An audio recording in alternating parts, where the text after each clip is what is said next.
मी आता नांदेडच्या पूरग्रस्त हसनाळ गावात आहे। रविवारी मध्यरात्री झालेल्या जोरदार पावसामुळे जे ते या गावाचं मोठ्या प्रमाणात नुकसान झालंय। आपण बघतोय या गावात जे ते एकही घर जे ते शाबूत राहिलं नाही। याच बाजूला असलेल्या रावणगाव मध्ये सुद्धा अशीच परिस्थिती पाहायला मिळते।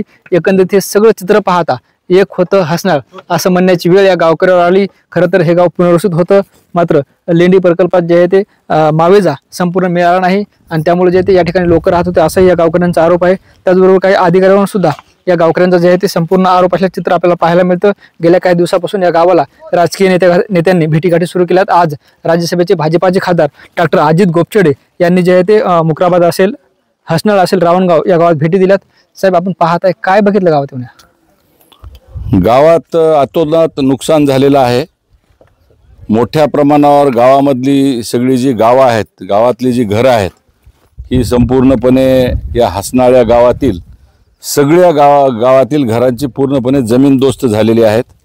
4 महिला 1 पुरुष असे सगळे मिळून इथे जीवितहानी झाली आहे। गुरढोरांची मोठ्या प्रमाणावर हानी झालेली आहे। घरातलं अन्न, साधन सामुग्री, साहित्य, जुनं साठवलेलं आपलं जे काही धन असेल, छोट्या मोठ्या प्रमाणात गोरगरिबाचं कमावलेली जी काही कमाई आहे ती सगळी पूर्णपणे पाण्यामध्ये वाहून गेलेली आहे। अतिशय दयनीय अवस्था या ठिकाणी बघायला मिळत आहे। आणि आज मी जेव्हा राज्यसभा खासदार म्हणून प्रत्येक घराघरामध्ये गेलो, आज इथे एक दलित कुटुंबातल्या 2 महिला भगिनी गेल्या, त्याच घरामध्ये मी या ठिकाणी उपस्थित आहे। खरं तर आमच्या शासनाच्या माध्यमातून त्या सगळ्यांना राष्ट्रीय आपदा प्रबंधनच्या माध्यमातून 4 लाख रुपये दिलेला आहे। गोपीनाथ मुंडे अपघात विमा योजनेतून त्यांना 2 लाख रुपये देखील 2 दिवसामध्ये उद्यापर्यंत आम्ही जिल्हाधिकाऱ्यांना सांगून ते पण करू। पण नुसतं पैशाची मदत करून काही होणार नाही। तर या लोकांचे संसार उभं करणं, या लोकांच्या मुलांना शिक्षणाच्या सोयी उपलब्ध करून देणं, या गावाला पूर्णपणाने नवीन ठिकाणी पुनर्वसन करून त्यांची सगळी घरं बांधून देणं, ह्याच्या व्यतिरिक्त या गावामधले जे रोजगार ज्या ठिकाणी उपलब्ध कसा करता येईल, इथल्या मुलांना नोकऱ्या देणं, असा हा सगळा विषय। विशेषतः मी ज्या हसनाळ आणि रावणगाव त्यानंतर मुक्रामबाद या ठिकाणी जाऊन आलो। मुक्रामबाद येथे मोठ्या प्रमाणात जनावरं दगावलीत, तिथे मदत करण्याच्या दृष्टिकोनातून सरकारशी माझं बोलणं झालेलं आहे। तर या ठिकाणी शेतीचं नुकसान झालं आहे, जीवितहानी झालेली आहे, गुरंढोरं वाहून गेलेले आहेत आणि घरं जमीनदोस्त झालेले आहेत। असा हा फटका एकूण 20 गावांना पडलेला आहे। पण त्यापैकी हसनाळ गाव आणि रावणगाव या 2 गावामध्ये अतोनात अशा प्रमाणात हानी झालेली आहे।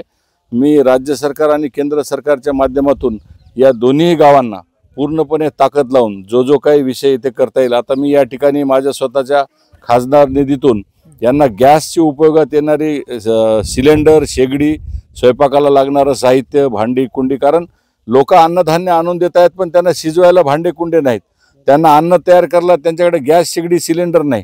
त्यामुळे मी कलेक्टर साहेबांना आज माझ्या खासदार निधीतून त्यांना गॅस, शेगडी, सिलेंडर आणि स्वयंपाक उपयोगाचं घरात जेवढं साहित्य लागते ते सगळं साहित्य असं मिळून मी पूर्ण किती कुटुंब उद्ध्वस्त झाले त्याची आकडेवारी केली। तर मी त्या दृष्टिकोनातून एक 20 लाख रुपयाचा निधी माझ्या खासदार निधीतून आज कलेक्टरना देणार आहे। कलेक्टर साहेब तो निधी अफेक्टेड जेवढे कुटुंब आहेत त्यांच्यापर्यंत गॅसचं सिलेंडर, शेगडी आणि साहित्य स्वयंपाकाचं ताबडतोब, मी म्हणलं गणपतीच्या आत या लोकांच्या घरामध्ये गोडधोड झालं पाहिजे असं मी त्यांना अभिवचन त्यांच्याकडून घेतलेलं आहे।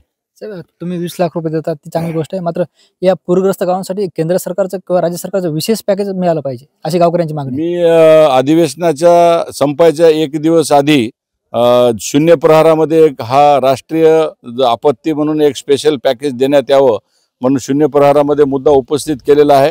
केंद्र सरकारनं तो मुद्दा निश्चितच सिरियसली गंभीरपणाने ध्यानात घेतलेला आहे, कारण ही राष्ट्रीय आपत्ती आहे। त्यामुळे मी केंद्र सरकारकडे येत्या 3 ते 4 दिवसामध्ये साकडं घालणार आहे। माननीय मुख्यमंत्र्यांना देखील या विषयामध्ये मी साकडं घालणार आहे।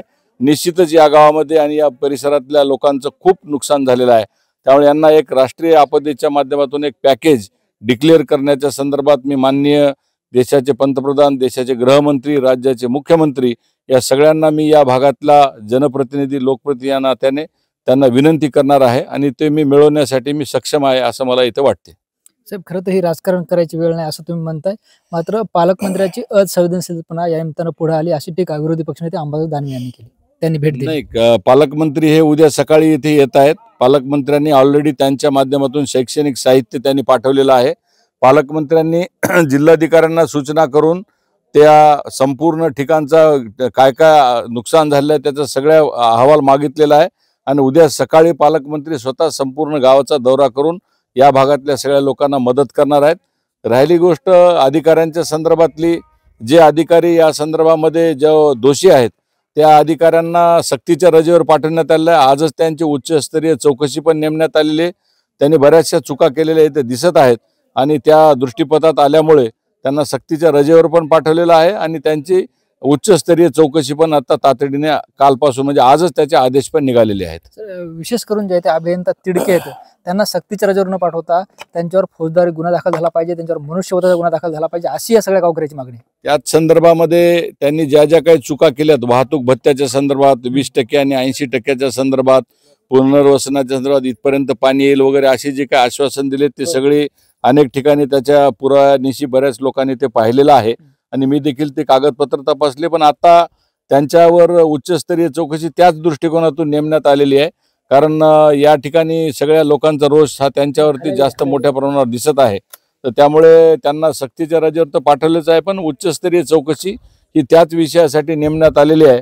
मला निश्चितच या संदर्भामध्ये शासन त्यांच्या या चौकशीच्या माध्यमातून निश्चितच ते सदोष आहेत का निर्दोष आहेत ते तातडीने या काळामध्ये आता सिद्ध होईल असं मला वाटते. साहेब, रावणगावमध्ये तुम्ही जे टीन शेड बघितले त्या ठिकाणी जेव्हा ही पूर परिस्थिती निर्माण झाली, 5 लोकांचा बळी गेला, त्यानंतर जे आहे ते त्या ठिकाणी विद्युत पुरवठा करण्यात आलाय, त्या ठिकाणी मुरुम टाकण्यात आलाय आणि आताही पाऊस पडला तर त्या टीन शेडमध्ये पाणी गळतं. ते बोगस नाही? निश्चितच टीन शेडच्या बाबतीत जरा ते मी त्या ठिकाणी पाहिलं, स्वतः जाऊन त्या घरामध्ये सगळी माहिती घेतली आहे. त्या ठिकाणी देखील गॅस सिलेंडर किंवा त्यांची भांडी कुंडी नव्हती, मी तिथे देखील निधी देण्याचं त्यांना आश्वासन दिलंय. निश्चितच ते बांधकाम आहे ते मजबूत नाही आहे आणि त्या ठिकाणी त्या लोकांना बाकी अन्य काही सुविधा उपलब्ध नाही आहेत. मुरुम टाकण्याचं काम हे आत्ता चालू होतं, परंतु तहसीलदार कलेक्टर हे मेहनत करतायत, डेप्टी कलेक्टर पण त्याच्यात मेहनत करतायत. त्यांच्या माध्यमातून ही एकदम आलेली आपदा आहे, त्यामुळे एकदाच्या सगळ्या गावांना जो फटका बसलेला आहे तर त्या माध्यमातून शासन प्रयत्नशील आहे. पण निश्चितच त्यांच्या त्या निवाऱ्याची सोय ही मजबूत होईल या दृष्टिकोनातून मी पण स्वतः आता गेल्याबरोबर कलेक्टरांसोबत बोलून त्यांचा निवारा मजबूत कसा होईल आणि त्यांना सगळ्या सुविधा कशा उपलब्ध करता येतील या दृष्टिकोनातून मी स्वतः जागरूक राहून त्यांच्यासोबत या दृष्टिकोनातून अंमलबजावणी करायला लावणार आहे. साहेब, खरं तर नाही का पूर परिस्थितीमुळं, अतिवृष्टीमुळे शेतकऱ्याचं नुकसान होतं, पिकाचं नुकसान होतं, मात्र या ठिकाणी जे 2 गावाचे आयुष्य उद्ध्वस्त झाले. भाजपाचे राज्यसभा खासदार म्हणून किती पाठपुरावा करणार, गावकऱ्यांना काय वचन देणार?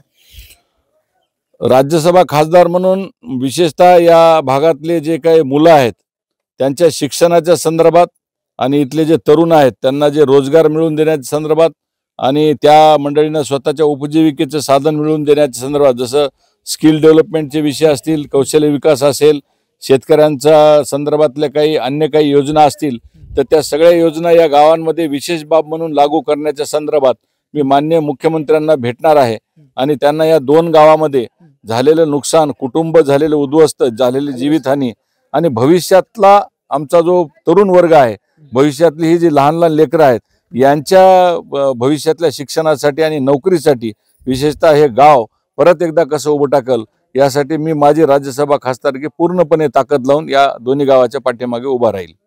निश्चितच आपण बघतो हे होते भाजपाचे राज्यसभा खासदार डॉक्टर अजित गोपछडे, ज्यांनी आज दिवसभर मुक्रामाबाद, रावणगाव आणि हसनाळ या सगळ्या भागात भेट दिली, या गावकऱ्यांशी संवाद साधला आणि माझी राज्यसभा खासदारकी या गावांच्या पाठीशी लावू असं आश्वासन सुद्धा या गावकऱ्यांनी दिला. निश्चितच ते या गावकऱ्यांच्या डोळ्यातले अश्रू पुसण्यात पुढील भविष्यात सुद्धा मदत करतील. ज्ञानेश्वर लोंढे, TV9 मराठी, हसनाळ, नांदेड.